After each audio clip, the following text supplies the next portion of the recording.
Manchester United Football Club is finished. I don't even know where to start with. So many things wrong last night. To begin with, I mean, the players started the game like they are playing some college boys, and I don't know, they are some UCL winners or something. They are casually passing the ball around, losing possession, and playing like they are playing a 5v5 on turf in Malad West. I mean, play with some intensity, play seriously. Grimsby Town were attacking us like they are prime Liverpool or prime Man City in the first 20 minutes, and then they scored as well. And then our players realized, oh no, these are real football players. They play semi-pro football. I think we must get serious. I mean, why don't you play with such intensity from the start? And don't get me starting talking on Andre Onana, man. I mean, two clear errors. The first one going from his right side, from the lower side. I know the shot was fast, but what are his hands made of glass? I mean, we even saw that in the penalty kicks. He was just not able to save any penalties. Even after touching his hands, the ball was flying inside the net. I mean, show some power, man. And the second goal error, I think he was trying to give competition to Bindir on how you can be more worse in the corner kicks.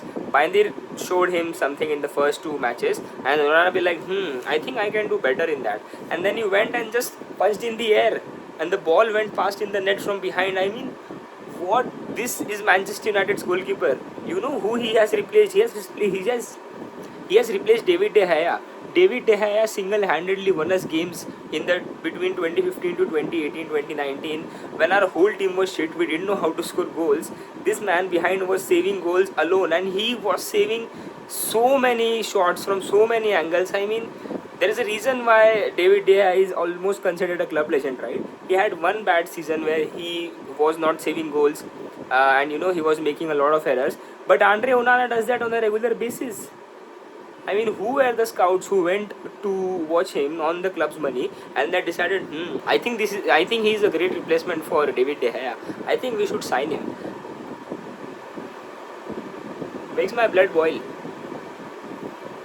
Also, I don't know what Amorim game plan was. I don't think you need a game plan or tactics to beat a team who is 60 places beneath you, who is 2 tiers beneath you, whose half the players are maybe part-time footballers and they have a job somewhere else where they work and then they play football.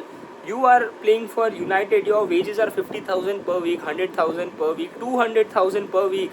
I mean, the guys at Grimsby has never seen that kind of money in their life, and they are giving you a run for their money.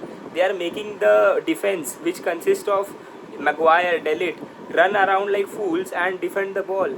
No hate to Grimsby. They are good players, but there is a level. No, you are a Premier League club. You are the big six apparently, and then you are getting bullied around by a team in the League 2. We are in for a long season, guys.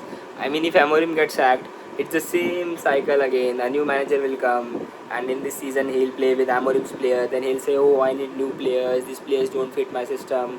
Then he'll ban another players. Then we'll give him 2 more years. And then when he starts to lose, we will panic. We'll lose our patience, and then we'll say, "Oh, sack him," and then we'll sack him. And then once again we'll sign a new manager, and this whole cycle will repeat. This cycle has been repeating since the last 12 years, since Sir Alex Ferguson has gone.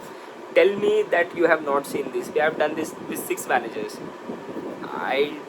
Then it will repeat again because we don't have patience. I'm not saying back Amorim, but we have to back someone. We can't be like, oh, manage fire, sack, hire, sack, fire. Let's see what happens at the Burnley game, guys. I'll be posting predictions and the overconfident fan shot as well. I don't know. I did not do this video for views or increasing engagement. This is just a rant from my heart of what I have been seeing in Manchester United in the last 10-12 years. Now I feel good, and now I'll focus on work and creating more content. And bye bye, GGMU.